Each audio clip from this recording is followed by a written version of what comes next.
Amen. Praise the Lord. Isa pong malakas na palakpak para sa ating Panginoon ngayong araw na ito. Come on, palakpak na para kay Jesus. Praise the Lord. Good morning, good afternoon, good evening sa bawat isa na nandirito ngayon. Pwede po ba at least isa o dalawang tao batiin naman natin na nakaka-bless na good morning? Praise the Lord. Muli po, magandang araw sa bawat isa. Naniniwala po ko na may magandang araw ang bawat isa ngayon dahil una, buhay pa po tayo at humihinga. Salamat dahil ikaw ay buhay pa, yung katabi mo ay buhay pa. Tayo po ay humihinga. If you're not dead, God's not done, and the best is yet to come. May pinagdadaanan ka lamang pero tandaan mo, ikaw may patutunguhan. Naniniwala po ako na lahat po tayo ay may magandang araw ngayon. Bukod sa may magandang araw tayo, sino po ba may maganda at poging katabi ngayon? Magsabi nga po ng amen. So praise the Lord. Purihin po ang Panginoon sa lahat po ng ating first time na nandirito ngayon. Thank God at tayo po ay tumugon sa panawagan ng ating Panginoon. Hindi po nagkataon ang lahat ng ito. Ito ay tinaon ng Panginoon dahil mahal tayo ng ating Panginoon. At sa bawat isa na nandirito ngayon, the Bible said that your labor in the Lord is not in vain. Hindi mapapalagpas ng Panginoon lahat ng ginagawa natin para sa Kanya. Mapalagpas ng mundo ito, hindi palalagpasin ng ating Panginoon. So today, tayo po ay pinagpala dahil may panibago tayong araw, may panibago tayong topic po dito sa ating series na Undefeated. Ito po ay may kinalaman sa panalo natin sa ating Panginoong Hesukristo. At naniniwala po ako na ikaw ay pinanganak bilang isang panalo. Kapag ikaw ay pinanganak sa kaharian ng ating Panginoon, once na ikaw ay na-born again, hindi po isang relihiyon ang pagiging born again, ito po ay pagkakaroon ng isang relasyon sa ating Panginoon. But napaka-importante in John 3:3, unless a man be born again, he cannot see the kingdom of God. So napaka-importante po ng regeneration na yon, napaka-importante ng pagiging anak natin sa ating Panginoon. So napaka-importante ng relasyon natin sa ating Panginoon at once nagkaroon ka ng relationship sa ating Panginoon, ikaw ay hindi na lamang nag-strive para magtagumpay. Ikaw ay kumukuha na lamang ng tagumpay sa tagumpay ng ating Panginoon. So ito po yung ipinapaunawa sa atin nito. Kasi pilit pong tinatakpan lagi ito ng mundo kapag may problema ka, kapag may pagsubok ka, kapag may pinagdadaanan tayo na tila baga lagi tayong talunan. Kaya nga itinatago ng mundo, itinatago ng kampon ng kadiliman ang mensaheng ito para hindi maunawaan ng bawat Kristiyano na kapag tila baga hindi mo kaya, sumuko ka na lang. Dahil wala ka namang silbi, wala ka namang kwenta, worthless ka naman. Hindi po totoo yun. Hindi sa walang silbi ang ginawa sa ating ng Panginoon. He paid the high price for us. At siya po ay nagtagumpay na.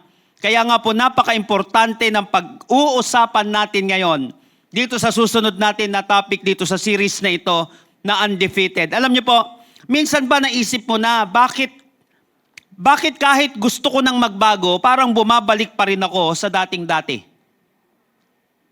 Bakit gustong-gusto ko na talagang mag-change yung aking buhay, pero parang hinahatak pa rin ako ng dati kong buhay kahit ako'y mananampalataya na. Parang dinilit mo na, pero bumabalik ulit. Nilibing mo na, pero parang nabubuhay pa ulit. Marami po akong dinidil ngayon na mga leaders, even pastors, na tila baga parang bumalik sa kanilang buhay, tinutulungan ko pong makarecover ulit itong mga lingkod ng Panginoon na ito, na bumalik talaga sa dating buhay, bumalik sa addiction, pwede palang mangyari yon. Pero talaga bang tinanggap nila ang Panginoon? Ultimo nga yung makikita po natin yung mga mananampalataya dati, they still have a struggle. Pero ito yung lagi kong ipinapaunawa. Alam nyo po, thank God. Dahil matagal nang in-impress sa akin ng Panginoon itong ministering ito, yung I Recover.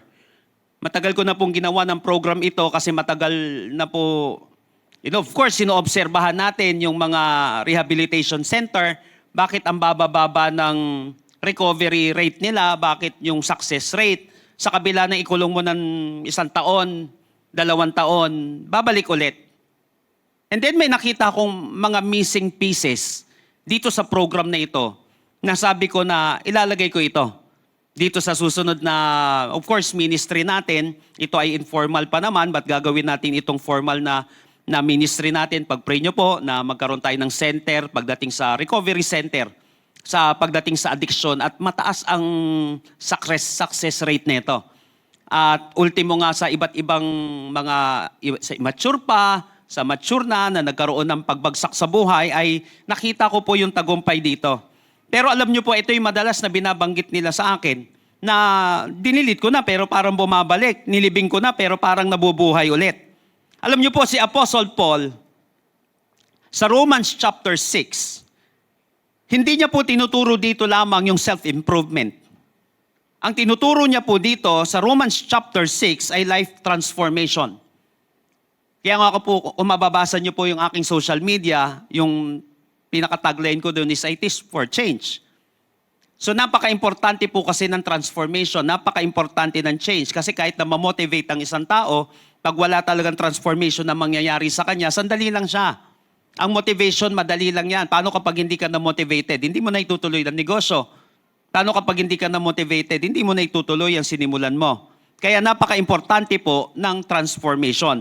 So dito, masasagot ni Apostle Paul dito sa salita ng Panginoon kung bakit ganon at paano natin, ano yung antidote dito? Sa panahon na gusto ko na magbago pero parang bumabalik pa rin ako sa dati kong buhay. Paano ako makakapamuhay ng brand new na pamumuhay? Na brand new na buhay. Paano ko mararanasan ito? Na tila baga talagang brand new na yung buhay ko.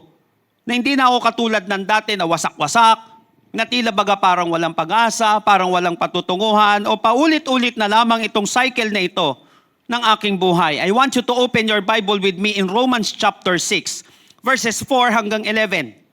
Romans chapter 6, verses 4 hanggang 11. Nung itinuro ko po ito sa isang seminary 10 years ago, itong Book of Romans, nagulat sila dun sa presentation ko ng Book of Romans. Of course, hindi naman lang sa akin ito. But ganito po yung presentation ni Apostle Paul pagdating sa Book of Romans. How to become a Christian without being too religious. Kasi ang akala nila pagdating sa Kristyanismo, especially pagdating dito sa Book of Romans, speaks about religiosity. Pagiging relihiyoso, kasi parang tagtad ng pagiging relihiyoso. Ang Book of Romans, hindi po. Paano ka magiging Christian nang hindi ka magiging parang, alam yun, napaka-relihiyosong tao na parang scribe at pariseyo na. Hindi ka na pwedeng magmaong. Kasi po dati, when I got saved, of course, naintindihan ko naman yung sarili ko. Kasi bago po ako na-save on May 4, 1997, ang tawag sa amin noon, mga metal-metal eh. Yung mga batang 90s dito. Alam niyo po yung maikli ang suot, laging bungo-bungo yung damit, laging kulay itim yung damit. So, hindi ako nasanay na mag-polo-polo. Nung na-save naman po ako, masyado naman akong extreme. Na hindi na po ako nag-shorts noon. Puro na ako noon, alam niyo po, puro polo. Ganun na nangyari. Hindi ako nagti-t-shirt. Kapag ultimo nga matulog, gusto ko sana nakabarong eh. Pero hindi pwede talaga eh. Kasi ganun yung nakikita ko sa mga ibang mga pastor eh. Kapag nagbabaptism sila, nakabarong. Kapag nagbabasketball, naka-slacks. Akala ko ganon. Okay naman, kasi parang lumilipat lang ng konti yung buhay ko. Naglilipat nagkakaroon ng, mamaya pag-usapan natin ito, nagkakaroon ng identity shift. Siguro ginamit din ng Panginoon yun, makita ko muna yung sagad na pamumuhay ng mga medyo may edad na mga Christians para hindi ako matuluyan na maging masyadong liberal pa rin.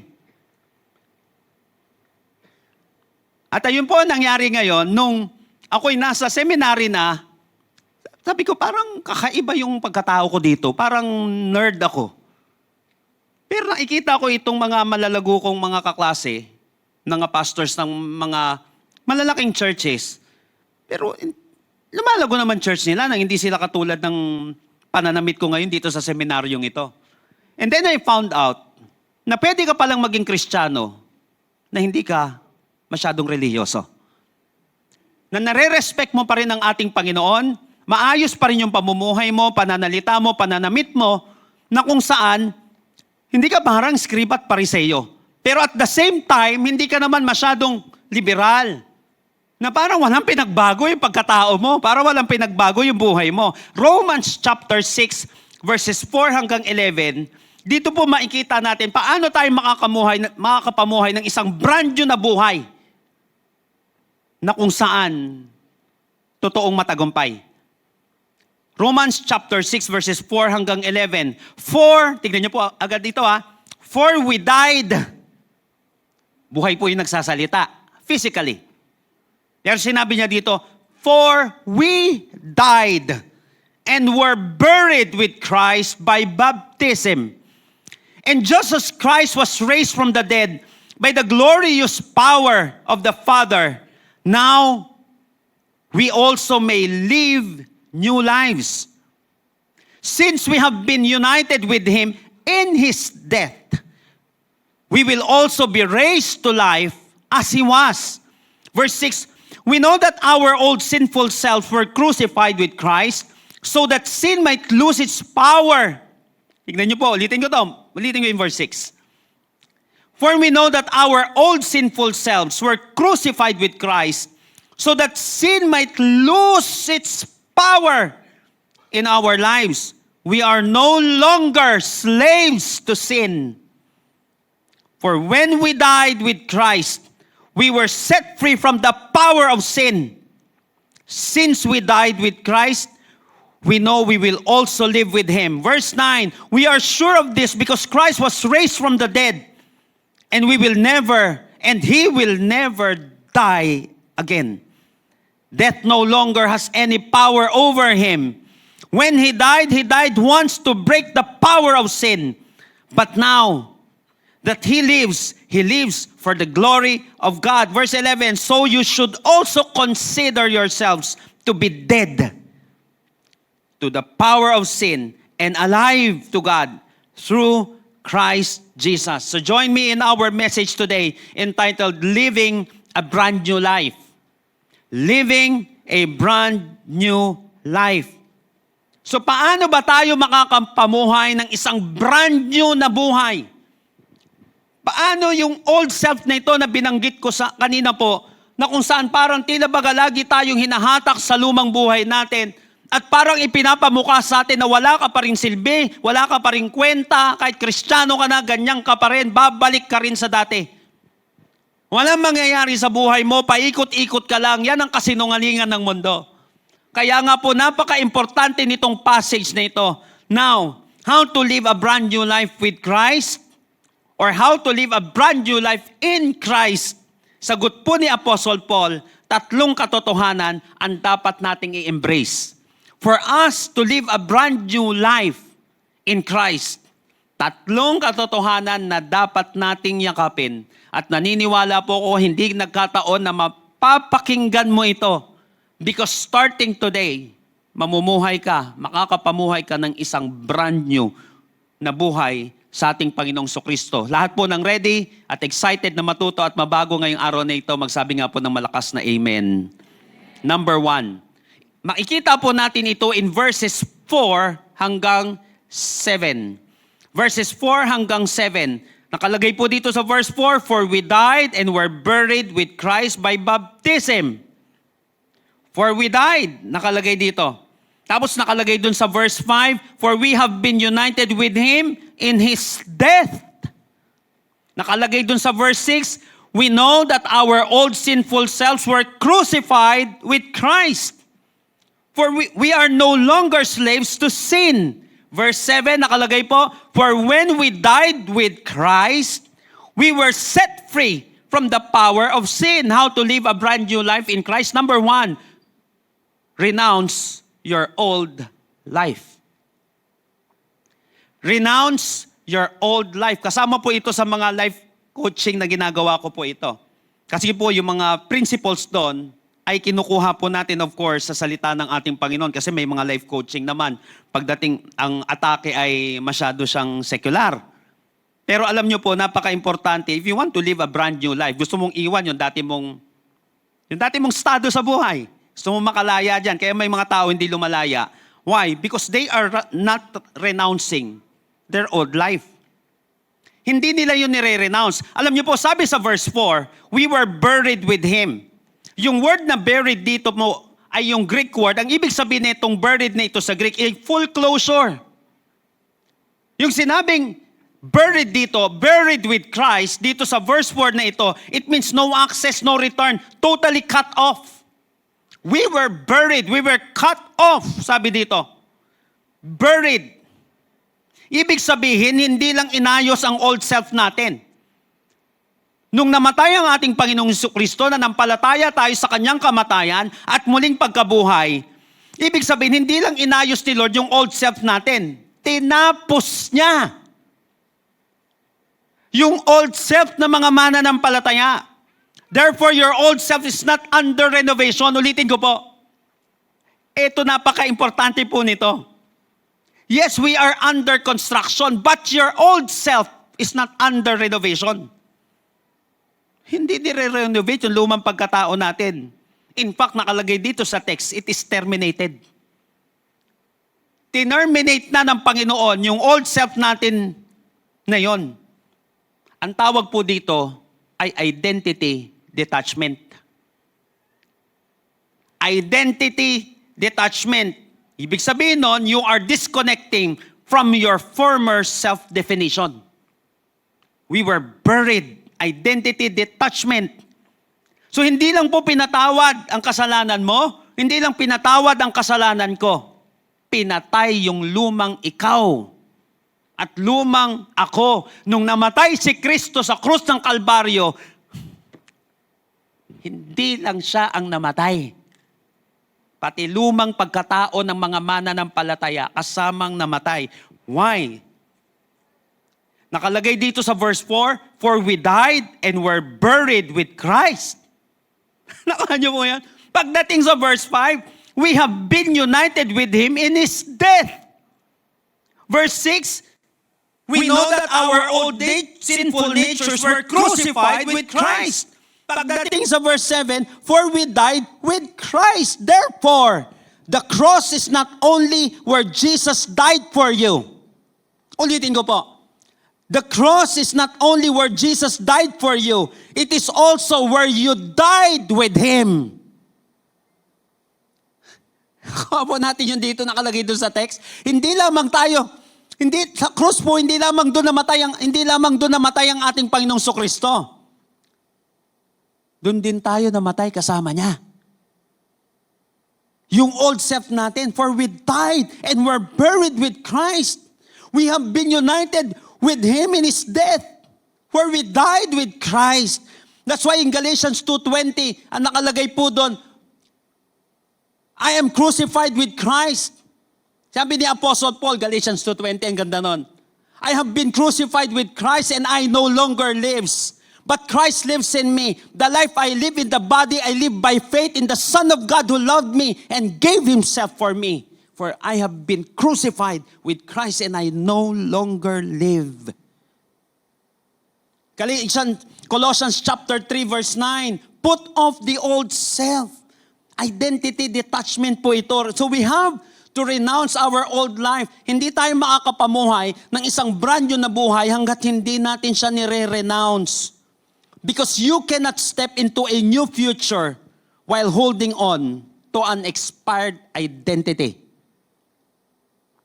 Hindi po tayo makakahakbang sa napakagandang future natin hanggat tayo ay kumakapit sa sa lumang identity natin. Kaya po kinakailangan nagkakaroon tayo ng hindi lamang identity detachment. Ang tawag din po dito ay identity audit. So we have to ask ourselves, what labels am I still carrying? Ano ba yung mga labels na yon na kinakarka ko pa hanggang ngayon? Masyado ba akong mainisin pa rin? Masyado pa rin ba akong addicted? Masyado pa rin ba akong mahina? What behaviors keep pulling me back? Na lagi kang hinahatak na yon. Ang pagiging mananampalataya ay hindi perpekto. Ito ay pananampalataya mo sa perpektong ginawa ng ating Panginoon Jesucristo. Dapat malinaw muna yon. Kasi po ang mga mananampalataya, hindi nagkakasala. Pero binubura kasi ng demonyo, binubura ng mundo, napatay na yung luma nating pagkatao nung namatay si Kristo sa krus ng Kalbaryo. Ang ibig sabihin lang po nito, may kapangyarihan na tayo na lumaya dito, may kapangyarihan na tayo na magtagumpay dito At tuluyang mapagtagumpayan ito dahil nagtagumpay na ang Panginoon. Hindi na tayo slave. Sa ganung bagay, kaya mo. Kaya napaka-importante dito, for we died and were buried with Christ. Kaya kailangan mag-decide tayo na yung mga bagay na humahatak sa akin, that old version of me is no longer who I am. Nakuha pa natin siya? That old version of me is no longer who I am. Kaya nung hinahatak po ako ng bisyo, hinahatak ako ng mundo, ang tindi talaga. Kasi buhay ko na siya eh. Buhay ko na ang kalsada eh. Buhay ko na ang gabi. Buhay ko na ang kadiliman. So nung nasa kaliwanagan tayo, may hatak pa rin naman eh. Pero pag naunawaan natin ito, tama humahatak, pero hindi na yan ako. Lumang ako yan. Pero hindi na ako yan. Nakuha po natin, lumang ako, pero hindi na ako. Tandaan natin, hindi ka mag-grow kung hindi ka magle-let go. Hindi ka mag-grow kung hindi ka magle-let go. So napaka-importante ng pagre-renounce na yan. Kaya importante na tanungin natin ang ating sarili, ano yung mga old habits na kinakailangan mo ng tuluyang ibaon? Ano yung old identity na pinanghahawakan mo pa? Tandaan, hindi ka na alipin ng mga bagay na yon. Patay ka na sa lumang ikaw. Kaya mong lumaya dyan. Kaya mong i-renounce yan. Kasi hindi na nga yan. Yung ibinigay sa'yo ng Panginoon, hindi na ikaw yan. Nakuha mo yun? Hindi na ikaw yan. Ang kailangan mo lang, inire-renounce yan. Kasi pinipilit na idikit ka ulit dyan sa isang bagay na hindi na ikaw. Kaya kahit na anong pangarap ng isang tao, hanggat hindi niya nire-renounce, yung old na siya, old na hindi marunong humawak ng pera, old na hindi marunong humawak ng relationship. Gusto mo magbago ang estado ng buhay mo, hindi ka nagkakaroon ng identity shift. Identity detachment, at the same time, napaka-importante ng identity audit na ito. If you want to live a brand new life, renounce your old life. Kinakailangan, inire-renounce yung old life na yon. Sabihin nga po natin, renounce. Sabihin natin, patay na ako sa lumang ako. Bago na ako. Bago na ako. You have to renounce it. Diba sinabi natin, ang ibig sabihin ng renounce, i-reject natin. Stop using. Stop consuming. Hindi na nagkakamali ang isang tao. Kaya lang dapat malinaw sa atin, may kapangyarihan kang i-reject ito. Kasi hindi naman na talaga ikaw yan. Namatay na yung lumang ikaw nung namatay si Kristo sa krus ng Kalbaryo. Sinabi nga natin, the cross is not only where Jesus died for you. The cross is not only where Jesus died for me, but it is also where you died with Him. Yun po mga kapatid, ganun makapangyarihan yung cross na yon. Kaya nga pwede na natin i-renounce ito. Ibig sabihin, pwede nating i-reject mo yan, stop using, stop consuming. Pinaniwala ako dati, for example, sa bisyo. Sino po sa atin dito, medyo minumulto-multo pa ng bisyo? Tingnan mo yung katabi mo. Wala na. Pero alam niyo po, hindi siya madali. Sa isang tao na humihit-hit ng 2 kaha isang araw, hindi siya madali. Gusto ko pa yung amoy ng tambutso. Biruin mo, 2 kaha ka na isang araw, humihit-hit ka pa ng tambutso. Anong klase? Ang tawag dyan, spirito ng karumihan. Basahin niyo po yung Bible. May iba't ibang mga spirit, di ba? Yung mga demonic spirit. Kaya napansin mo, yung isang tao na naaalina ng masamang spirito, nagdudumi lalo ng buhay niya. Spirito ng karumihan, unclean spirit. Nagre-rebuke si Lord, I rebuke that unclean spirit. Kasi ang tao, ang dumi na, dinudumihan palalo yung buhay, winawasak yung buhay. May spiritong nagpo-possess sa kanya. O kaya sa isang mananampalataya naman, pwedeng hindi ka possess ng demonic spirit. Kaya lang, pwedeng ma-oppress tayo, ini-influensyahan pa rin tayo. It's either demon-possessed or demonized. Nadidemonyo pa rin. Kasi yung mananampalataya, pwede hindi ka naman na ma-demon-possessed, but you can still be demonized. Yung dinidemonyo, tinuturuan, binubulungan. Namang nakikinig ng Word of God, tulog mo na lang yan. Naiintindihan ka ng katabi mo. Para huwag mo marinig, powerful yung seed eh. Alam niya, may pakalalagyan siya pag tumanim yan dito sa puso ng tao eh. Nakuha po natin siya. So napaka-importante ng pagre-renounce. Every time na inaatake ka, sasabihin mo, hindi na ako yan. Every time na ikaw ay nadapa, pwede mo siyang iwan at sabihin mo, hindi na ako ito, bagay na ito. Layasan mo.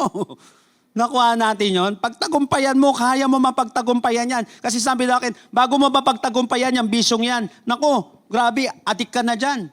Dapat dahan-dahanin mo. Hindi no. Minsan ganyan pa tuturo sa atin.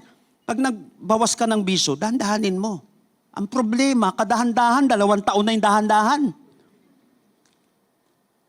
Pwede ba yan? Nag-drugs ka, sabihin ko sa'yo, dahan-dahanin mo rin.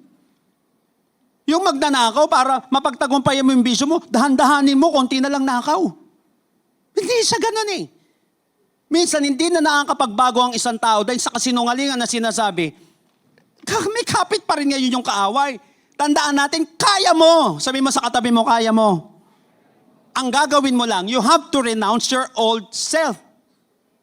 Sa anuman gusto natin nalipatan, pinag-usapan po natin brand new. Kung gusto natin magkaroon ka ng brand new na estado ng buhay, ulitin ko, hindi ka mag-grow hanggat hindi ka magle-let go.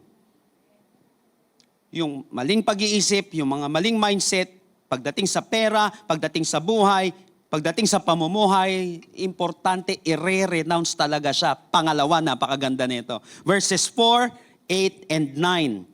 For we died and were buried with Christ by baptism. And just as Christ was raised from the dead by the glorious power of the Father, now we may also live new lives. Verse 8. And since we died with Christ, we know we will also live with Him. We are sure of this because Christ was raised from the dead. Ito maganda. Di ba sinabi ko nga po, yung sinabi ni Lord na it is finished, bayad na. Ibig sabihin, fully paid na. Anong pinagkaiba nun sa resurrection? Kulang pa ba? Hindi, ang resurrection kasi parang resibo yan.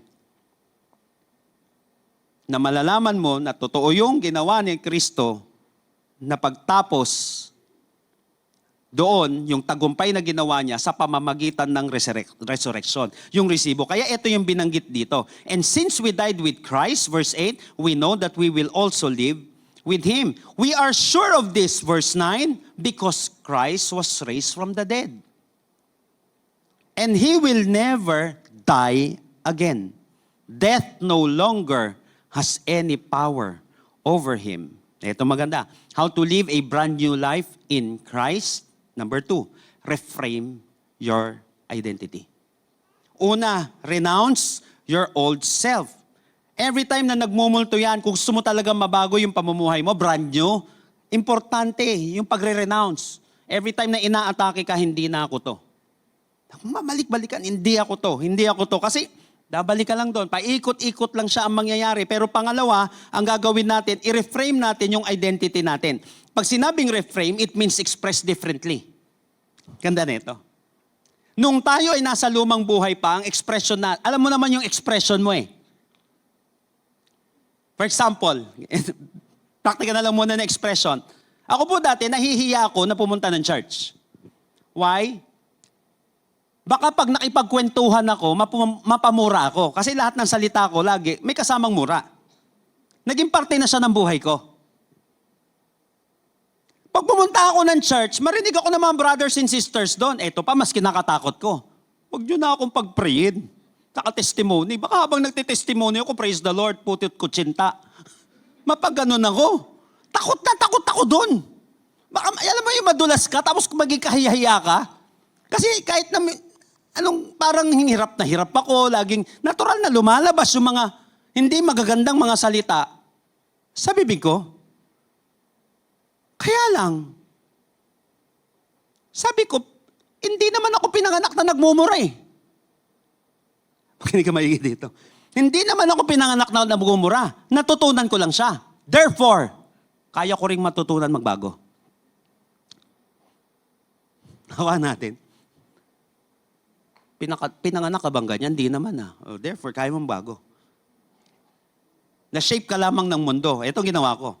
Dahil dati, kasama ko mga nagmumura, edi maglipat ka ng mga kasama, mga nagsasabi na, praise the Lord, hallelujah. Iba din yung expression nila. Ibahin mo ngayon yung expression mo. Kaya pala may memory verse kami dati. Kasi kapag may memory verse ka, alam mo yung word of God, nagbabago na yung expression mo. Tapos may pa taas-taas na ng kamay, may pa hallelujah, hallelujah na, may pa praise the Lord na, may pa tais-tais na, tapos may pa offering na. Dati pang sigarilyo lang yon, pamundo lang dati yung pera natin. Ngayon nagtatabi ka na para kay Lord. Nag-iiba na ngayon yung expression ng identity natin. Nakapo natin. Ito yung sinabi niya dito, for with height. Sinabi niya ito, that now we also may live a new life. Sinabi sa verse 4. Yung newness dyan, sa mga literal translation, sa NIV po, new ang nakalagay. Ang ibig sabihin dyan, fresh. Unprecedented, completely different in quality.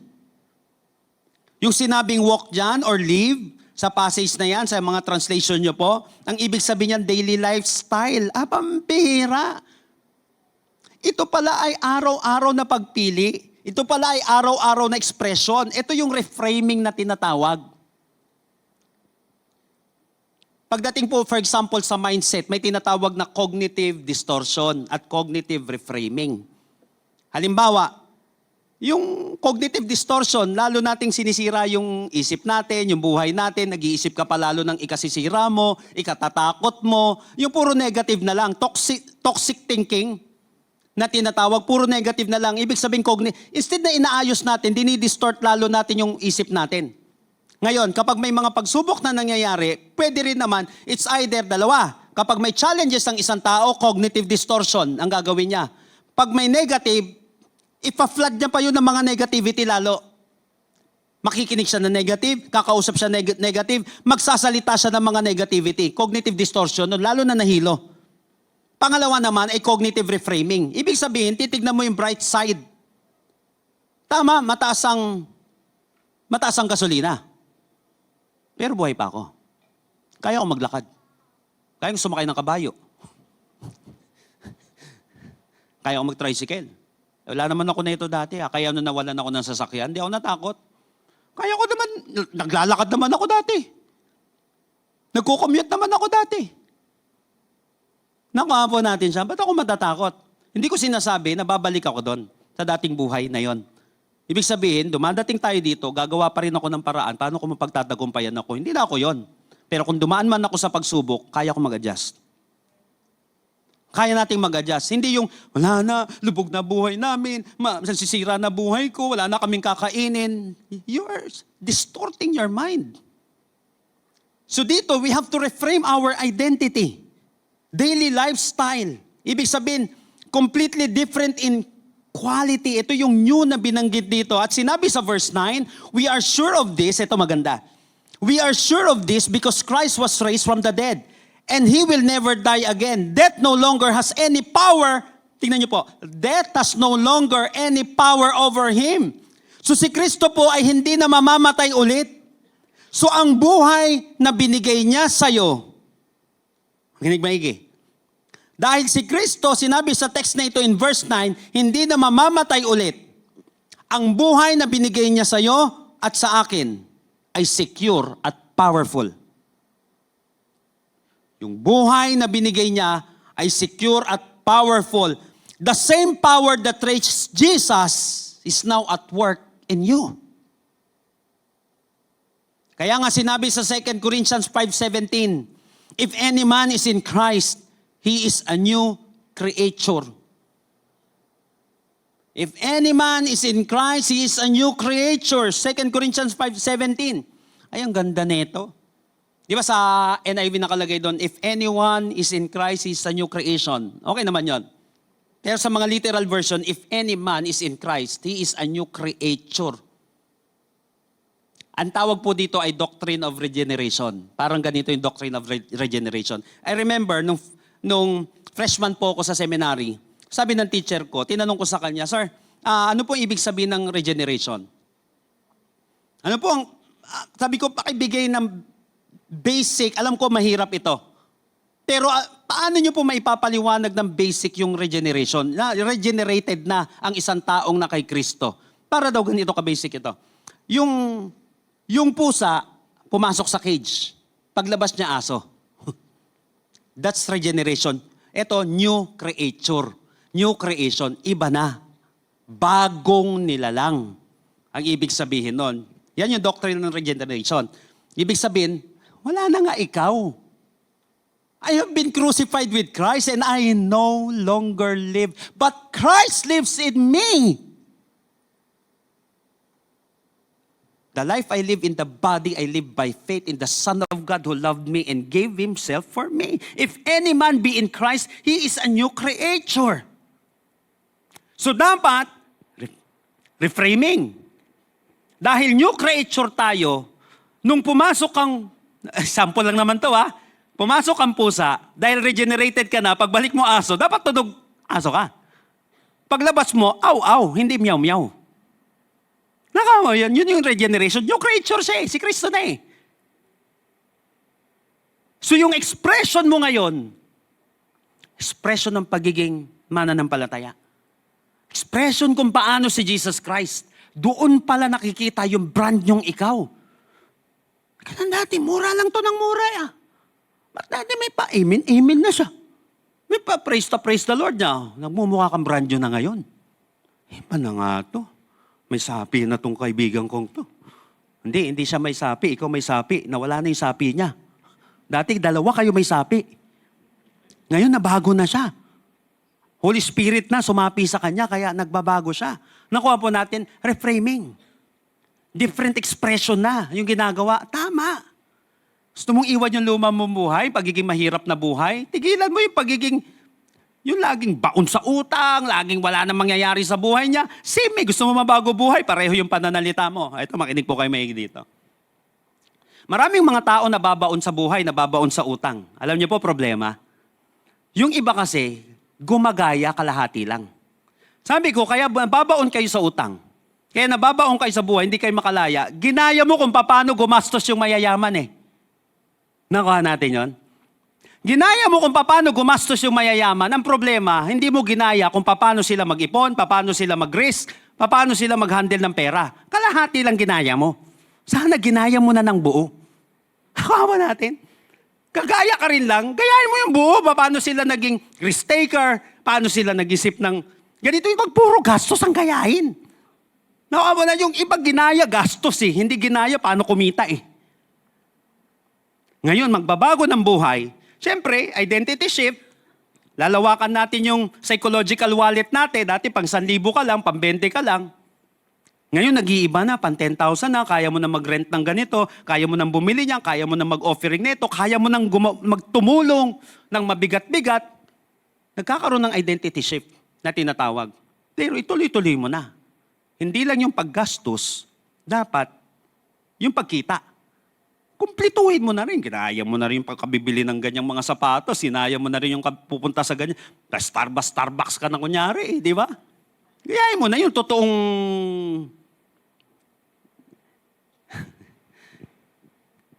Hindi kasi porket kaya mong bilhin, afford mo. Post ko yata yun noong nakaraan. For example, may credit limit kang 3 million. Hindi porket kaya mong gastusin, afford mo siya. Ay wala ka namang ganong pera. Nakuha po natin siya. Para masasabing afford mo siya, gumawa ka ng ganon. Tapatan mo yung credit limit na yon. Parang sa gayon, di tayo nababaon. Kapag gumaya ka rin lang sa isang bagay, kayain mo na pati lahat ng magaganda. Ang tawag doon, nagbabago na. Ako dati, ano ba to? Dahil nagtataas sila ng kamay, hindi ko pa naman alam yung 7 ways to praise the Lord. Parte pala ng papuri ko sa Panginoon yung pagtataas ng kamay. Akala ko concert ng Eraserheads, yung ganun-ganun. Naka-River Maya. Ganun-ganun. Yung pala, nakasulat sa Biblia yun. Pagtataas ng kamay, pag-awit kay Lord, pagluhod, iba't ibang mga expression pagdating ng pagsamba. Nagaya-gaya lang. Mamaya pinag-aralan ko, Minsan nga yung gaya-gaya maganda na, at least iba, hindi ako iba. Kunyari, sumasamba na rin kay Lord. Sige, gayahin ko lang yung mga atit kuya sa pananampalataya. Mamaya dyan, nung lumalalim tayo kay Lord, uy, may biblical foundation pala ito. Mas lalong hindi ko na ikinakahiya yung ginagawa ko. Kasi alam ko na, dapat pala, ganun yung expression ng mga mananampalataya. Subukan mo, mag-iba yung expression mo. Reframing ang tawag doon. Nagiging brand yun, nakikita nila. Sa sarili mo, nakikita mo, parang iba yung pamumuhay ko ah. Nakikita ng ibang tao, ano nag-iiba ng taong to? Ano ba yan? Ano bang meron dito? Ba't sumapi dito? Maybe meron talaga, Holy Spirit talaga sumapi. Kaya sinabi sa Ephesians 4:24, put on the new man, created in righteousness. Sasadyain talaga natin siya. So remember, the resurrection is not just an event to celebrate. It is a life to experience. Ang resurrection na ipinagdiwang natin last week, Resurrection Sunday, hindi lang siya isang event na sineselebrate. Ito ay isang lifestyle. Napaka-powerful pala nito ng ginawa ng ating Panginoon sa krus ng Kalbaryo. So stop living like your past still defines you. Stop living like your past still defines you. Reframe your identity. Expression, panibagong expression. Hindi ka na alipin. Buhay ka na kay Kristo, hindi ka na talunan, empowered ka na. Hindi sinasabing walang battle, pero may power ka na galing sa Holy Spirit. Nakuha po natin, 1 John 4:4, greater is He that is in me than he that is in the Lord. Greater is He that is in me than he that is in the Lord. Every time may battle ka, greater is He that is in me than he that is in the Lord. Malakas man ang kaaway, hindi ko sinasabing walang kapangyarihan ng kampo ng kadiliman. Meron, pero mas makapangyarihan yung banal na spirito na sumasa atin ngayon. Mas makapangyarihan yung ginawa ng Panginoon kaysa kapangyarihan ng kadiliman. Amen po ba? Purihin natin ang ating Panginoon. Because greater is He that is in us than he that is in the world. Hindi ka natalunan, empowered ka na. So simulan mo ang araw-araw, Lord, I am alive in you. Buhay na ako sa iyo, Panginoon. Ikaw na yung nabubuhay sa akin, Panginoon. Hindi na ako ito. Ikaw na to, Lord. Ikaw na ito. Makikita mo, may napagtatagumpayan tayo. So piliin ang obedience, hindi lang convenience. Pagsunod sa ating Panginoon, nagbabago yung expression natin. Nakuha po natin siya. Napaka-importante po. How to live a brand new life in Christ. Number 2, reframe your identity. Express differently. Tignan niyo po. Ngayon pa lang, paglabas mo pa lang, mamaya, expression mo differently. Tignan mo, nag-iiba-iba. Nag-iiba siya. Feeling mo brand new. Kasi yun naman ang ikaw talaga. Yan talaga ang dinesign sa'yo ni Lord nung ikaw ay nananampalataya sa Kanya. Last but definitely not the least. Why? Pero may isang susi kasi para tuluyang mabuhay ito. Yung brand new na pamumuhay na ito. Importante na kilalanin natin kung sino talaga ang Panginoon sa buhay natin. Verses 10 hanggang 11. Tignan niyo po ito. When He died once to break the power of sin.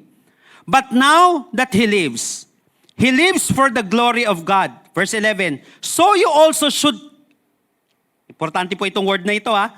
So you also should consider, sabi nga po natin, consider. So you also should consider yourselves to be dead to the power of sin and alive to God through Christ Jesus. How to live a brand new life in Christ. Number 3, realign under the right authority. Realign under the right authority. Napaka-importante po niya. Why? Because Jesus is not just Savior. He is also Lord. Hindi mo lang tinanggap si Jesus bilang tagapagligtas. Tinanggap din natin siya bilang Panginoon at hindi lang Panginoon. Yung lapit lang tayo kay Lord pag may hihilingin, Panginoon. Ganun na lang, hindi. Importante yung Lordship ni Jesus sa ating buhay. Kaya importante ko po ito, yung word na ito, yung pinaulit ko sa inyo kanina, yung word na consider. The word consider in Greek means to consider as fact. Ibig sabihin nitong consider na ito, so you should also consider yourselves to be dead to the power of sin and alive to God through Christ Jesus. Ang ibig sabihin nito, i-declare mo sa isip mo. I-declare mo sa isip mo itong bagay na ito. Realign under the right authority. I-declare natin sa isip natin na si Jesus ang ating Panginoon. So you must believe what God declares about you is true. Ulitin ko. Kung si Jesus ang Panginoon natin sa buhay, kailangan maniwala tayo that kung ano ang dineclare ni Kristo sa ating buhay, kung ano ang sinabi niya, yun ang paniwalaan mo at hindi yung sinasabi ng past mo. Dahil si Jesus ang Lord natin, hindi yung sinasabi ng kapitbahay mo na nilalait-lait kayo ang paniniwalaan mo. Dahil si Jesus ang Lord natin, hindi yung sinasabi sa iyo na bulong sa iyo kapag mag-isa ka na lang, na defeated ka, na wala kang silbing tao, wag yun ang paniwalaan mo. I-declare mo yung sinabi sa iyo ng Panginoon na mahal ka niya, binago ka na niya, matagumpay ka na at niligtas ka na ng ating Panginoon. Kaya mong magtagumpay. Yun ang sinabi ng Panginoon sa iyo. Come on!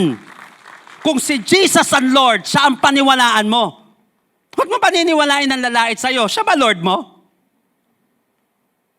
Kaya sabi ko, oo nga no. Bakit ko paniniwalaan yung mga pangyayari sa buhay ko na hindi naman ito yung sinabi sa akin ng Panginoon unless siya ang Lord ko?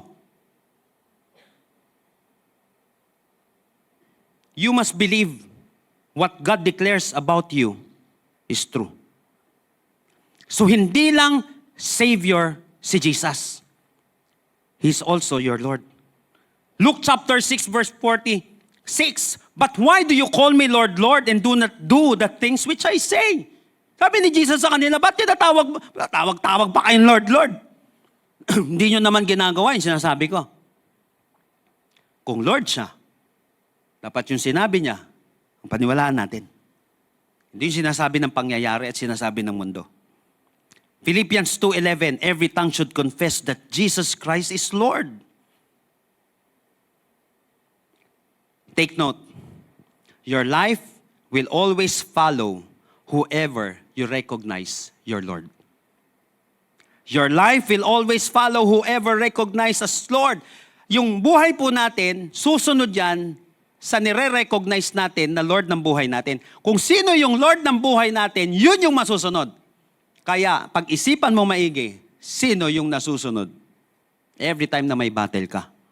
Every time na may gusto kang mangyari, sino yung nasusunod? Ikaw? Yung pangyayari? Sitwasyon? Yung sinasabi nila? O sinabi ni Lord sa kanyang salita? Because your life will always follow whoever you recognize as Lord. Kaya realign under the right authority. Kasi pag sinabi ng Panginoon, pinaniwalaan mo yun ang magtatagumpay. Kasi si Jesus na yung Lord natin eh. I-realign mo lang yung Lordship. Teka lang, di pala ako yung Lord. So kahit na anong ibulong sa akin, kahit na anong sabihin ng deceived na pusong ito, madalas, hindi ko paniniwalaan yon. Kahit na ang lakas ng bulong, paniniwalaan ko, hindi yung lakas ng bulong ng kalaban, paniniwalaan ko yung lakas ng salita ng Panginoon na sinasabi niya lagi sa akin. Your life will always follow whoever you recognize as Lord. So araw-araw mong i-declare, I am dead to sin. I don't have to obey it. I am alive to God. I choose to serve Him. Importante, i-declare mo sa isip mo. Kaya dito sinabi, so you should also consider, yung sinabing consider, declare mo sa isip mo. Starting today, mag-declare ka na sa isip na yan. I-declare mo yung sinabi ng Panginoon. I-declare mo kung ano ang ginawa ng Panginoon sa buhay mo. Kasi hindi yung problema mo, hindi yung pangyayari, ang Lord ng buhay natin.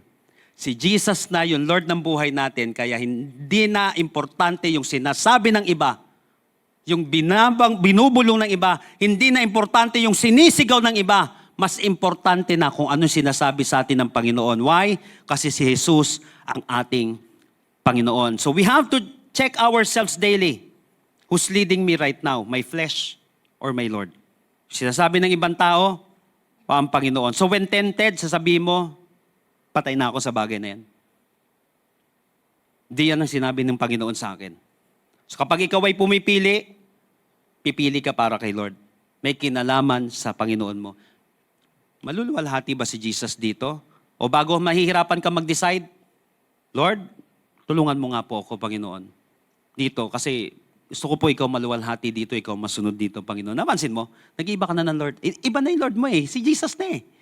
Dati, sarili natin Lord natin. Bakit? Ano natin malalaman na Lord natin, sarili natin? Hindi nga natin kinonsulta si Lord eh. Pero ngayon, dahil si Jesus na yung Lord ng buhay natin, kapag tayo magdidesisyon, kapag titibok ang puso natin, pag may gagawin sa atin, alam mo, kapag may gusto tayong gawin, kapag may kuklose kang deal, kapag may gusto kang banggitin na matindi, tanungin mo muna, Lord, will you be glorified dito? Lord, gusto mo pa po ba ito? Kasi siya yung Lord ng buhay mo eh. Napansin mo kapag kinonsider mo yon, si Lord kumikilos na. Why? Kasi ina-acknowledge mo yung Lordship ng Panginoon sa buhay mo. So if you want to live a brand new life, you have to realign under the right authority. Ang may right authority sa buhay mo ay hindi yung lumang pagkatao mo. Ang may right authority sa buhay mo, hindi ang demonyo at hindi ang mundo. Ang may right authority sa buhay mo, walang iba kundi ang Panginoong Sokristo. Tandaan natin, ang pinakamagandang master sa mundong ito, walang iba kundi ang Panginoong Sokristo. Ang tunay na malaya, Lord niya, ang ating Panginoon. Kasi nga, yung mga bagay na kung saan kala nila, they are free as a bird. Napansin mo, yung, naalala ko yung kwento ng isang usay, di ba? Tuwan-tuwa siya. Lagi niyang inaasar yung baka. Kawawa naman yung bakang ito, lagi nakatali. Oh. Alam mo, hindi ka mahal ng master mo. Bay, lagi ka nakatali. Tignan mo ako, laya-laya ako dito. Tignan mo, tatakbo ako mamaya, pupunta ako ng bundok. Ikaw, lagi ka lang nandiyan dyan. O di, sige. Yung baka nga, parang, oo nga. Yung mahal ng master ko. Kasi nakatali ako dito, kung saan niya ako dadalhin, doon. Siya lang masusunod sa buhay ko. O mamaya dyan, di tuwan-tuwa si Usa. Mamaya dyan, bang! Mamaya kita niya yung kaibigan niya, dala-dala ng mga hunter. Patay na. So naisip na itong bakang ito, pinagpala pala ako. Why? Buti na lang hindi ako ang Lord ng buhay ko. Buti na lang may master ako. Tandaan mo kapatid, ang tunay na matagumpay nasa kamay ng tamang master. Kaya tunay kang matagumpay kasi ikaw ay nasa kamay ng ating Panginoon. Hindi mo pagsisisihan na si Jesus ang naging Lord ng buhay mo. Come on, purihin natin ang ating Panginoon. Kailanman hindi mo pagsisisihan yan. Dahil ang pinaka matagumpay at pinaka masarap na buhay ay under ka sa right master. So we have to realign under the right authority. So I hope that today, tayo po ay kausapin ng Panginoon. Every time na nagmumulto yung luma nating pagkatao o parang hindi ko na kayang lumipat sa ganitong sitwasyon, sa ganitong estado ng buhay ko, maniwala ka, hindi totoo yan. Dahil namatay na tayo, hindi lang namatay si Kristo sa krus. Namatay na rin tayo sa krus kasama ni Kristo. Paulit-ulit dito sa text natin. Hindi na ikaw yan. I have been crucified with Christ and I no longer live but Christ lives in me. Imaginein po natin yung isang prisoner. Officially, pardoned na itong prisoner na ito. Na-release na po siya. Officially, legally, release na ito. But he keeps returning to his old prison cell. Doon siya natutulog. Imagine nyo na lang yung ganito Pinalaya na siya. Legally, malaya na siya. Pero bumabalik siya sa kulungan. Doon siya natutulog. Gabi-gabi. Bakit malaya ka na? Doon ka pa rin sa prison cell natutulog. Nakikitulog ka pa rin doon. Why? Because though he is legally free, he is not mentally convinced. Nakuha niyo po yung point doon? Minsan ang isang tao legally free na, pero hindi pa mentally convinced. Many Christians live like that. Pinalaya na ni Kristo, pinatay na ang old life, binigyan ka na ng bagong buhay, pero bumabalik ka pa rin sa dati. Legally free ka na. Sang-ayon sa hustisya ng ating Panginoon. Pero minsan, hindi tayo mentally convinced. Dahil siguro kaya hindi tayo mentally convinced kasi sumasablay ka pa, nasa mundo ka pa, may ganyan pang nangyayari sa buhay mo. Na pwede palang pinalayan ka na ni Lord. May kapangyarihan ka na magtagumpay. Pero hindi tayo mentally convinced. Kaya sinabi dito, consider. Ulit-ulitin mo sa isip mo. I-declare mo sa isip mo para hindi siya nawawala. Today, make a decisive step. Starting today, renounce your old life. Huwag mo nang balikan. Sabi mo nga sa katabi mo, huwag mo nang balikan. I-renounce mo siya. Pangalawa, reframe your new identity. Lakaran mo araw-araw. Sinasabi sa'yo, paano kung hindi na ulit ako magnanakaw? Paano ako magkakapera? Tandaan mo, hindi lang pagnanakaw ang solusyon para sumagana ka sa buhay. Pag mong paniwalaan yung sinasabi ng demonyo, may kwenta ka. Nung na kay Kristo ka na, mas maraming blessing ang kaya niyang ibigay sa'yo.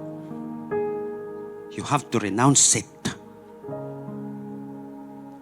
Pangalawa, reframing. Reframe your new identity. Lakaran mo yon. Araw-araw, yung lifestyle na yon. Expression. And then realign under the right authority. Lord, sabi ko sa Panginoon, Lord, kaya ayaw ko po sa yung sumunod dati. Ganito po ako ka-vocal kay Lord. Lord, kaya ko po ayaw sumunod sa iyo dati.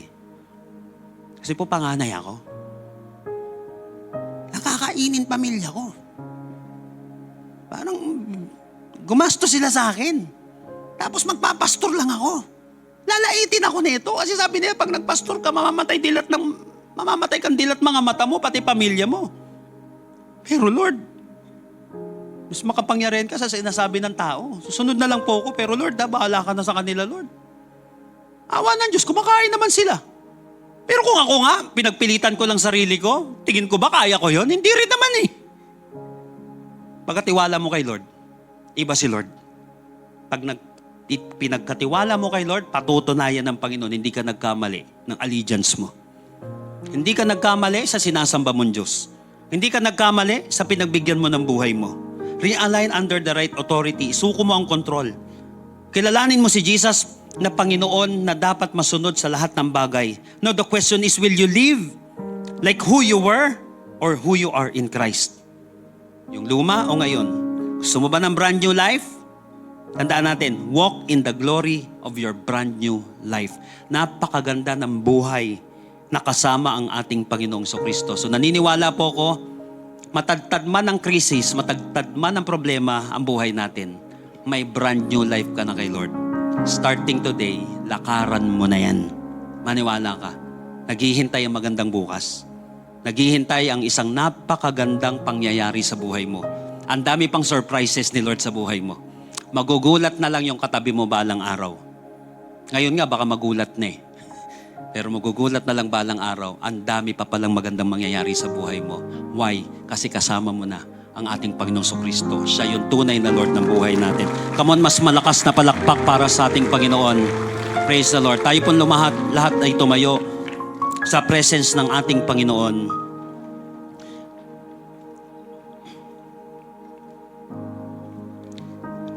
Recently po, habang bumabiyahe ako sa kalsada, mapaprobinsya, lalo na nung Holy Week, hanggang kahapon. Alam niyo ba, madalas na, ba't parang pinapakita mo lagi sa akin to, Lord? Alam niyo po, eto magbabiyahe po ako, sabi ko, tignan mo na, yung mga kasama, yung mga disciples, Pastora Dana, tignan mo, ano naman, oh. May BYD na naman, oh. Sabi ko, oh, may BYD na naman. Oh, may Tesla na naman.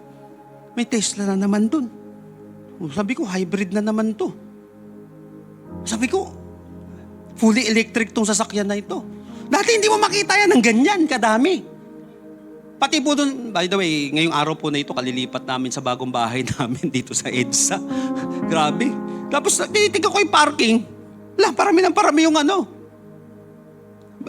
Puro hybrid to. Alam mo naman brand new eh. Dami sa kalsada ngayon, hybrid, fully electric. Sabi ko, puro brand new ngayon. Mukhang di na mapipigilan to. Akala ng iba? Ito, maganda na kay Lord, He can turn our mourning into dancing. Yung pangit na pangyayari sa paligid natin, pag inialay mo kay Lord yan, mapapaganda pa balang araw. Why? Nahirapan kami sa langis. Hindi na kami aasa sa langis balang araw. Gagawa kami ng paraan para hindi na kami aasa dyan balang araw. Ngayon, hindi ka nahawak sa liig ng isang tao. Nakuha natin, mahirap lang talaga. But we need to change. Minsan may kinikilos ang Panginoon, pero iwanan ko muna yon. Minsan yung kahirapan sa buhay natin, sinasadya ng Panginoon na mangyari para maralasan mo yung isang brand new na buhay. Hanggat hindi ka umalis sa lugar na yan, na libre ang kuryente, libre bahay, na hindi naman sa'yo, na ninanakaw yung kuryente, masarap ma-enjoy yung bagay na hindi sa'yo. Kaya lang, nakaw nga lang. Ang sarap masanay. Kasi kahit hayahay ka na lang eh. Kaya lang, hindi natin alam, may sumpang na ikakabit sa atin. Hindi na nagsusumikap, hanggang doon na lang yung buhay. Ngayon, biglang winasiwas ni Lord. Naging Christian ka na, wala. Ang hirap, wala mabayad ng kuryente, wala ng buhay. Yung pala, ngayon natuto ka na magtrabaho, magnegosyo.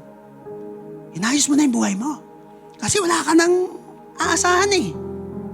Yung pala, binabago na ni Lord yung buhay mo. Gusto niya ng brandong ikaw. Ayaw niya na ng lumang ikaw. Nakuha po natin siya. Para itong mga sasakyan na ito na nakikita natin ngayon. Kasi pwedeng legally bago na talaga, pero namimiss pa rin. Gusto ko pa rin mag-ano talaga, gasolina. Okay pa rin talaga to. Okay pa rin talaga to. Nagbabago na nga panahon eh. Embrace mo na yan para masanay ka. Nakuha natin. If you want an identity shift, i-embrace mo yung bagong binigay sa'yo ng ating Panginoon. Nangyari po yan. Ilang taon na po akong naggaganitong cellphone, itong iPhone. Pero sanay na sanay ako sa Samsung. Kaya lang, yung connect, minsan po kasi nakakalimutan ko yung ganito, tapos biglang, wala na, yung kopya ko, yung ipipress ko, yung tuturo ko, nandun sa kabilang gadget ko. Kaya ako lang naman ginustuhan to kasi nakasync siya. Yung nakalagay dun sa ibang gadget ko, pwede ko siyang buksan if ever nakalimutan ko, mabilisan. So, yun po ang kinalaman nun, kaya nagpalit ako. Kaya lang, nung nagpalit na ako, naiinis ako lagi, ano ba to? Ang arte-arte naman na ito. Pero iba yung bagong binigay sa'yo ni Lord, sinusumpa mo. Ang arte-arte naman na ito. Mahal lang yata ito, pero parang pangit naman. Anong pangit? Dami taong gumagamit na ito, pangit. Baka ikaw pangit pag-iisip. Namansin mo, binigyan ka ni Lord ng bago. Pero yung utak natin dun sa luma. Pinapalabas ni Lord papunta ng promised land. Pero utak Egypt pa rin.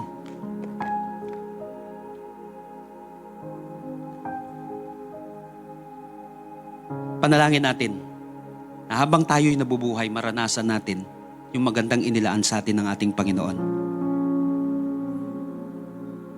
You must live a brand new life. Ang ganda ng future mo kay Kristo. Simulan na natin ngayon habang maaga pa.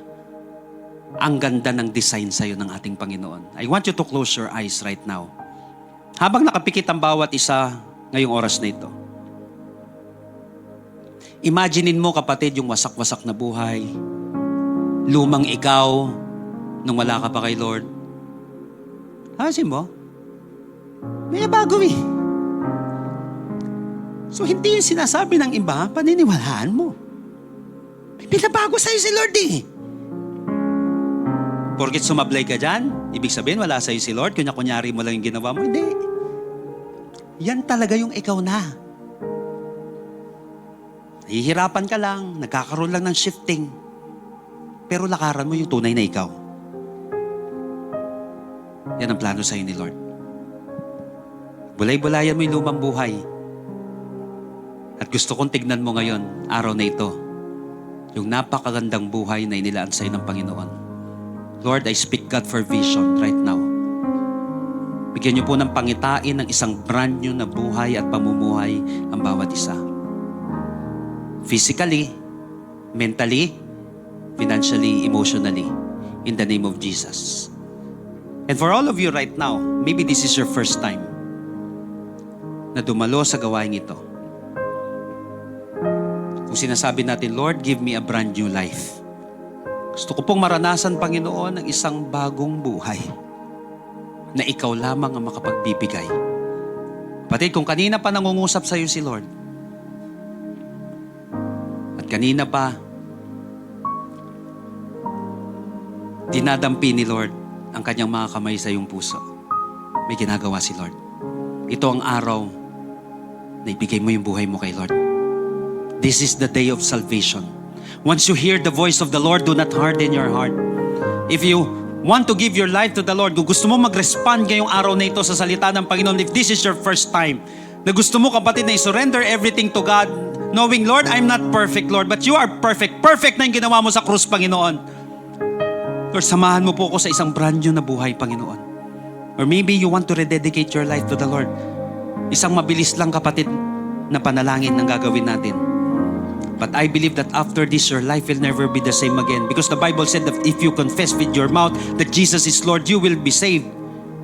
Sabi sa Book of Romans, sabi sa John 1:12, sino man ang tumanggap sa Kanya at manampalataya sa Kanya, bibigyan niya ng karapatan maging anak ng Diyos. Sino po ang gustong tumanggap at manampalataya ngayon kay Lord? Sino po ang gustong maging anak ng Diyos? Sino po ang gustong maligtas sa Kanyang kinasasadlakan ngayong araw na ito? Confess it right now. Lift up your hands kung ikaw ito. Come on. 1, 2, 3. Habang nakataas siyang kamay na yun, i-declare mo kapatid, si Lord nakikinig. At naniniwala ko, after nito, gagawa ng kamanghamanghang bagay si Lord sa buhay mo. Tell it to Jesus right now, Lord Jesus, Lord Jesus, come into my life. come into my life. I surrender my heart to you. I surrender my heart to you. I admit that I'm a sinner, I admit that I am a sinner, but I believe that you are my Savior. but I believe that you are my Starting today, Savior. Starting today, be the Lord of my life. be the Lord of my life. Save me. Save me. Give me a brand new life. Give me a brand new life. In Jesus' name, In Jesus' name. Amen. Amen. Habang nakapakit ang bawat isa ngayong araw na ito, I want you to envision your brand new life in Christ today. Isang pinalakas, isang matagumpay, hindi perpekto pero nagtatagumpay. May bagong buhay kay Lord, may bagong pag-iisip, may bagong pananaw, may bagong pag-asa.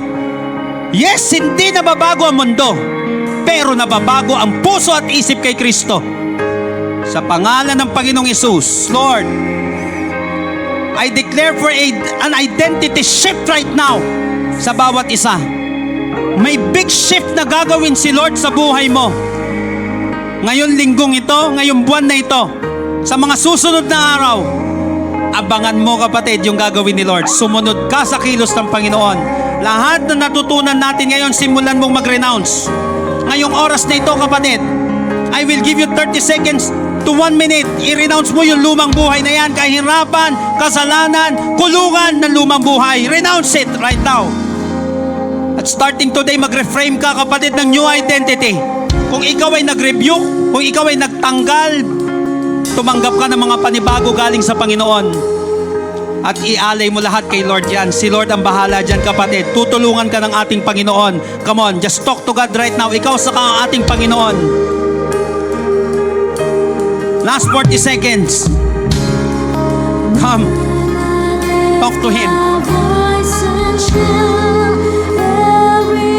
Kumikilos si Lord ngayong araw na ito. The power of the Holy Spirit is moving in this place right now. Rebuke it right now. Renounce it. Lahat ng takot na yan, lahat ng kasinungalingan na matagal nang tinanim sa'yo mula nung bata ka. Dahil sa mga pangyayaring yan, renounce. Lord, I renounce every curse. Dahilan kung bakit hindi makalaya. In the name of Jesus. Lord, we renounce this old self, this old life, lahat ng kasinungalingan ng kalaban ngayong oras na ito. Pinapalitan ng Panginoon ng bagong identity. May vision na pinapakita ang Panginoon sa iyo. Kailangan makita mo yung brand new na buhay na yan na nais sa iyo ng ating Panginoon. Kailangan makita mo muna sa spiritual realm at makikita mo yan na lumilitaw na. Makikita mo yan sa physical na nangyayari. Come on, ask God right now. Let God fill your mind right now. There's a miracle flowing right now. There's a healing flowing right now. Renounce that old life. Renounce that lie. Oh, Jesus. Oh, open up your mouth right now. Parinig mo sa kalaban niya.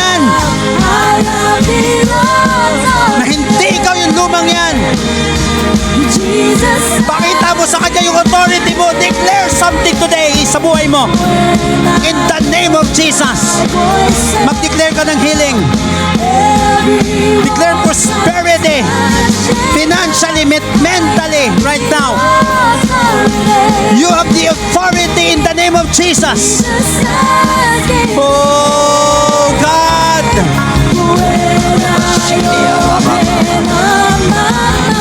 Oh God. Let healing flow.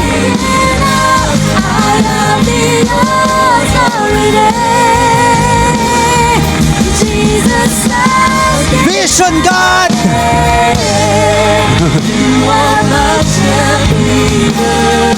Oh Lord. Oh Jesus. Mula harapan hanggang likuran. Declare your new identity in Christ. I-renounce mo yan lumang buhay na yan na nakakapit pa rin sa'yo hanggang ngayon. Pinapalaya ka ng Panginoon sa kasalanan, sa kahirapan, sa nakaraan.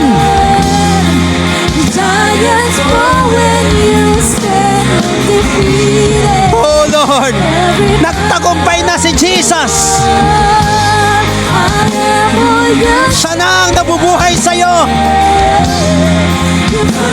Gamitin mo ang kanyang makapangyarihang pangalan at hindi ang iyong nakalibas. Use the powerful name of Jesus. Oh Lord. In the heavenly place undefeated, with a one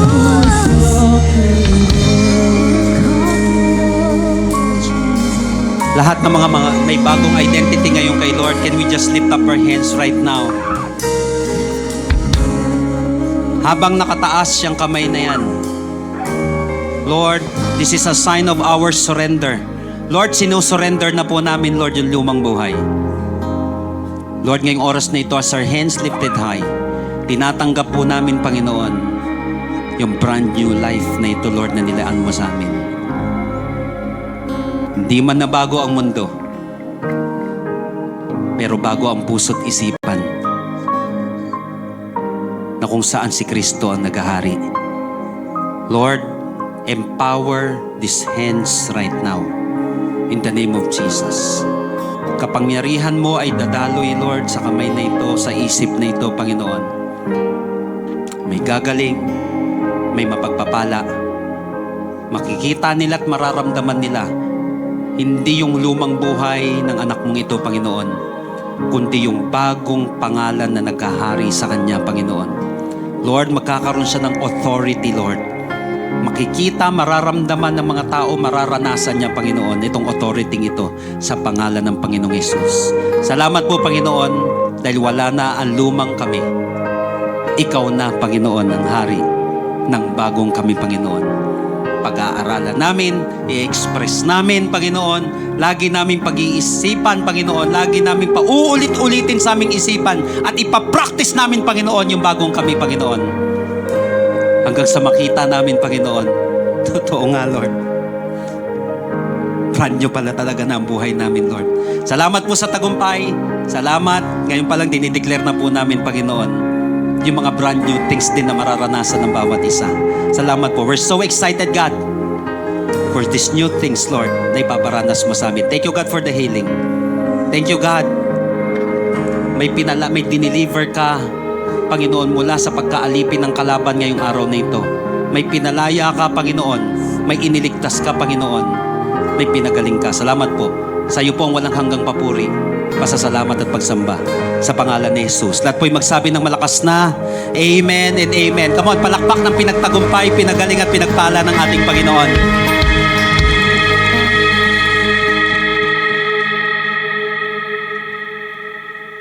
Amen. Praise the Lord. Sige po, mas malakas na palakpak para po sa ating Panginoon. Amen and amen. Naniniwala po ako na marami po sa atin ang pinalaya, pinagaling at pinagpala ng ating Panginoon. Pwede ba once again palakpakan po natin ang ating Panginoon na mas malakas? Amen. Glory to God. Again, paalala ko lang po sa bawat isa, tayo po ngayon, by the way, open na po ang ating giving pagdating po sa ating expansion. Pwede nyo na po siyang simulan, pwede nyo na po siyang unti-untiin, at pwede nyo na rin pong isang bagsakan. Kung meron po kayong pagpapala na dumating sa inyo, or kung meron mang kayong natanggap na alam nyo sobra sa budget po ninyo. At kung hindi naman po mga kapatid, you can complete your pledge until August 31, 2026. So pwede po tayong magbigay hanggang August 31. So right now mga kapatid, tayo po ngayon ay dadako at patuloy na sasamba sa ating Panginoon. Okay, sa isa sa pinaka-importanting bahagi po ng ating service po na ito po yung tithes and offering po natin. At naniniwala ako mga kapatid, kung ikaw ay pinagpala, ikaw ay binigyan ng Panginoon, tayo rin naman po ay magbabalik sa ating Panginoon through tithes and our giving. At alam niyo po mga kapatid, katulad po ng sinasabi at paulit-ulit po namin na sinasabi sa inyo, every time na tayo po ay nagbibigay sa ating Panginoon, tayo po ay nakikiisa sa kanyang gawain. Hindi lang po ito simpleng pagbibigay, ito po ay pakikibahagi sa kung ano po ang ginagawa ng ating Diyos. Alam niyo po mga kapatid, currently ang Amazing Hope po ay nasa 40 plus churches na po. And soon mga kapatid, may mga i-open pa po tayo sa iba't ibang panig ng mundong ito na Amazing Hope din po. At naniniwala ako mga kapatid, ikaw po ay bahagi ng gawain na ito. Kung bakit lumalago, kung bakit lumalawak at patuloy na umaabot ang Amazing Hope. Dahil po sa isang katulad po ninyo. At alam niyo po mga kapatid, hindi lang po iyan. Dahil sa ating pagbibigay, gumaganda rin po ang ating mga kagamitan. Gumaganda rin po, mga kapatid, ang ating pagsamba at mas nagiging maayos ang gawain ng ating Panginoon. Kaya nga po tayo ay nasa maayos at komportabling lugar. May maayos na sound system at may mga kagamitan na nakakatulong para mas mapalapit pa tayo sa presensya ng ating Panginoon. At lahat po ito mga kapatid, bunga ng mga pusong patuloy na nagbibigay at nagpapagamit sa Kanya. At alam niyo po mga kapatid, ang gawain ng Diyos ay nagpapatuloy hindi lang dahil sa Kanyang kapangyarihan. Yes, alam natin God is so powerful. Sa Kanya po ang lahat. Kaya lang mga kapatid, kundi dahil sa iyo, kundi dahil sa mga taong may puso sa Kanyang gawain, hindi po mapangyayari ang gawain na ito.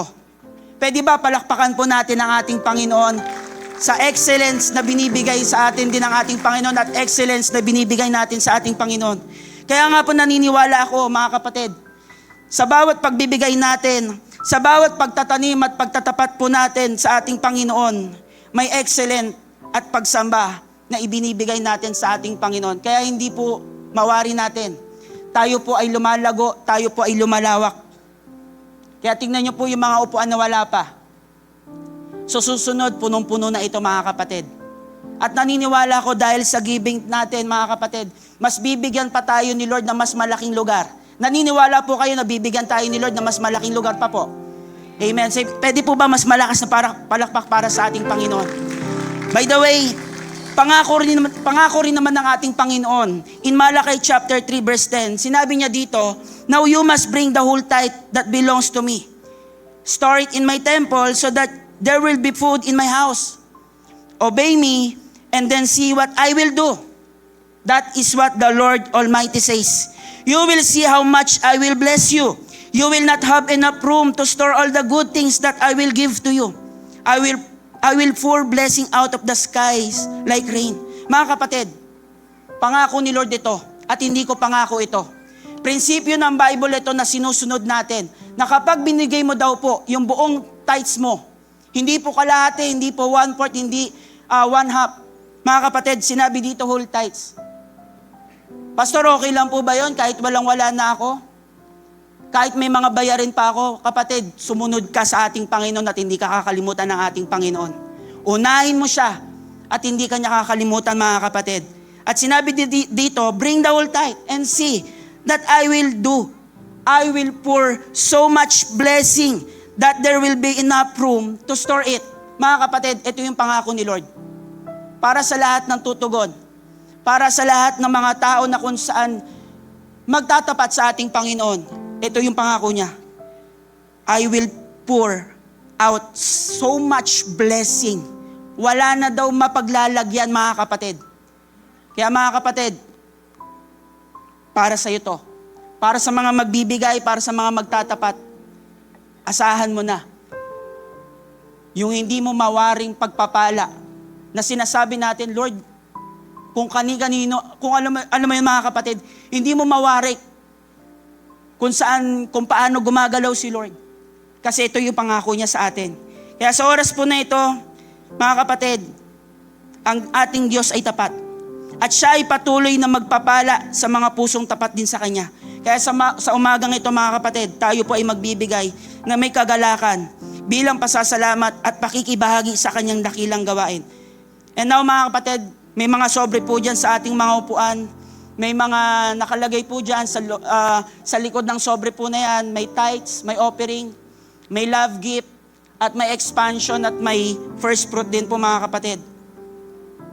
At sa oras po na ito, kung ikaw po ay handa na ibigay po iyan, tayo po ay mananalangin sa oras po na ito. Pwede po ba lahat po tayo ay yumuko at tayo po ay mananalangin? Heavenly Father God, we thank you for today. We thank you for the opportunity na makapagpuri at makapagbigay sa iyo, Panginoon. Lord, right now as we give to you, dalangin ko na makita mo yung mga puso. Mga pusong tapat sa iyo, mga pusong masayang magbibigay sa iyo, Panginoon. Lord, sa bawat nagtatapat, I pray that you will bless them.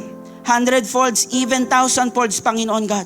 Buksan mo yung durungawan ng pagpapala sa kanilang tahanan, sa kanilang negosyo at sa kanilang ministry, Panginoon. Lord, sa kanilang kalagayan ngayon, bigyan mo sila ng kalakasan. Ang kanilang mga bayarin ay mababayaran, ang kanilang mga utang ay mapagtatagumpayan, Panginoon. Lord, sa bawat pagtatanim nila, hayaan mong mamunga ito ng sagana para sa kanilang pangangailangan ng kanilang pamilya, sa pag-aaral ng kanilang mga anak, at sa mga pangarap po nila. Lord, sa mga businessman at businesswoman, expand mo ang kanilang mga negosyo. Bigyan mo sila ng maraming kliyente and more clients, Panginoon God. More close deals, Panginoon, this week. And more sales and projects this month, Panginoon God. At sa mga estudyante na mga nag-aaral, Lord, samahan mo sila. Mag-excel sa kanilang pag-aaral at makapagtapos with high honors and flying colors, Panginoon God. Lord, sa mga magulang, patuloy mo rin silang bigyan ng lakas upang masuportahan ang kanilang pamilya, Panginoon. Lord, provide for all their needs, Panginoon. Panginoon, maraming salamat. Kayo na po ang bahala sa bawat anak mo na magtatapat sa iyo. This is our prayer in Jesus' mighty name. Amen and amen. Sige po, let's give with a cheerful heart.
Magkita-kita po tayo this Wednesday sa ating pong first ever midweek service po natin, 7:30 p.m. By the way, just in case hindi niyo po alam, nung naitayo po ang Amazing Hope, never pa po tayo nagkaroon ng midweek service. Kaya naniniwala ako na ito ay magiging parte ng history na ng Amazing Hope. So be part of the history. Naniniwala ako yung katabi mo, history maker. Tayan, tingnan mo. Gumagawa yan ng kakaiba sa generation na ito at pag-uusapan yan sa mga susunod na generation generation. Amen po ba? Gagawa tayo ng kakaiba sa generation natin, sa present situation natin, na magkakaroon ng impact even sa mga susunod na generation po ng Amazing Hope. Alam niyo po yung mga bata na nakikita nyo, nag-a-usher, darating yung time sila na yung nakatayo dito. Darating yung time sila na yung nagpipreach, sila na yung mga leaders, at magpapasalamat sila sa kuya, sa ate, sa nanay, sa tatay, sa lolo at lola na hindi natinag ng mga struggles, ng mga pagbabago at nagpatuloy pa rin sa Panginoon. Ikaw yun at ako yun. Amen po ba? So let's continue to serve the Lord. Let's continue to be ignited, no, yung puso natin sa pagsamba sa Panginoon kahit kalagitnaan ng week na ito. Pwede kang sumamba kay Lord. Actually, every day po dapat tayo ay sumasamba po sa Panginoon. Kaya po sa mga life groups natin, magkita-kita tayo. Sa ating mga mentorings, magkita-kita po tayo. And if you don't have yet a life group, Pastora, wala pa po akong life group. Gusto ko po umattend ng isang life group. Pwede po kayo mag-approach sa amin, sa mga leaders, sa mga pastors po na nakikita nyo dito. Just let us know yung mga availability nyo po. And gagawan natin lagi yan ng paraan. And kung gusto mo namang i-open yung bahay mo, for what? For a life group, pwede din. Kasi ang life group po natin, pwedeng online, pwedeng physical po. Just approach us. Or maybe meron sa atin dito, Pastor, gusto ko pong ipagamit yung bahay ko para magkaroon po ng campus po ng Amazing Hope. Pwede din naman. Sabi mo sa katabi mo, pwede din. Baka mali mo, yan na yung kasagutan ng Panginoon sa pinapanalangan mo ng matagal. By all means, ito po yung point ko, by all means, magpagamit po tayo sa Panginoon. By all means, mag-serve po tayo sa Panginoon. Amen po. Sino po dito, you are blessed by the Lord today? Pinagpala ka ng Panginoon to become a blessing. Tignan mo yung katabi mo, yan. O, bago na yan. Kaya kung magkasama man kayo sa bahay at minsan makikita mo o magkakaroon kayo ng conflict, pwede bang wag mo nang ipaalala yung dating siya? Pwede bang tignan mo siya kung paano siya tinitignan ng Panginoon? Hindi siya perfect, pero binabago na siya ng Panginoon. At kung meron man sa atin dito, uuwi ka, kanina nare-remind ka kung sino ka dati, uuwi ka ng bahay mo, hindi ka naman magmamayabang. Kasi baka hindi naman yun alam ng ibang tao. Pero uuwi ka ng bahay mo na kung saan alam mo sa sarili mo, binago ka na ng Panginoon. Kaya sabi mo sa katabi mo, hindi na ikaw yan. Yung dating ikaw. Binago na siya ng Panginoon. Pwede ba nating palakpakan ng Panginoon na nagbabago po sa atin? And if you may, you can stand right now in the grace of God. At tayo po ay magpapasalamat sa Panginoon for everything that He has done today. Sino po dito, you have a happy heart right now, knowing that God is still changing you, transforming you, and nagbabago ka hindi pa wasak, hindi pa bulok, kundi pa-fresh ng pa-fresh. Amen ba? Dahil ang presence ng Panginoon, yun ang nagbibigay sa atin ng freshness. Salamat sa presence po ng Panginoon. So, always come into the presence of God. So as we close our eyes today, can we thank the Lord for His presence? Can we thank the Lord for His love? Can we thank the Lord for His grace? Pasalamatan natin ng Panginoon na kung saan nag-sacrifice ng matindi para mapangyari yung pagbabago at para maging posible yung pagbabago sa iyo at sa akin. Kung si Jesus Christ ay hindi namatay sa cross at nabuhay muli, we cannot have this transformation. That's why, Father God, we thank you. Jesus, we thank you for the sacrifice that you made for us. Thank you, Lord. Kasi ikaw yung nahirapan, Lord, pero damay kami sa pagpapala, Panginoon, na nararanasan namin, Panginoon, sa iyo dahil sa mga sakripisyo mo po, Panginoon, sa amin. Lord, we will not let your sacrifices, God, na mabaliwala. Hindi namin hahayaan, Lord, even, Lord, yung mga pagbabagong ginagawa mo sa bawat isa sa amin, Panginoon, ay mabaliwala. We will continue to serve you. We will continue, Lord God, to glorify your name, Panginoon, sa aming pong buhay. Alam po namin, Lord, marami pa pong babaguhin sa puso at isipan namin. Alam po namin, Lord, marami pa pong babaguhin, Lord, sa aming pamumuhay. Pero magtitiwala kami, Panginoon, sa Diyos na nagbabago. Kung maaari, Panginoon, patuloy mo kaming paalalahanan, Panginoon, kung sino na kami, Panginoon, at kung paano mo kami, Panginoon, tinitignan. At sa mga pagkakataon, Panginoon, na ipapaalala sa amin ni Satanas, Panginoon, kung sino kami dati. Lord, ipapamukha namin sa Kanya yung ginawa mo at kung paano mo kami, Panginoon, binabago. Marami pong salamat, O Diyos. Lord, we're gonna leave this place hindi na kagaya ng kanina. Lalabas kami ng lugar na to, Panginoon, binago mo na. And we thank you, God, for that. Lord, naniniwala ako, binago mo kami, pinagpala mo kami. Kasi gusto mo kami maging pagpapala sa marami. So as we leave this place, God, I pray that you bless us and you use us, Father God, as a blessing, Lord, sa marami pa pong tao. Maging channel kami ng blessing, ng salvation, ng love mo po, Panginoon, sa mga taong ito, God. We thank you, Father, and we honor you. Once again, if you may, you can raise your hand. Receive this benediction from the book of Numbers. Ito yung perks, ito yung kagandahan kapag ikaw binabago ng Lord. May karapatan ka ting mag-receive ng blessing na galing sa Panginoon.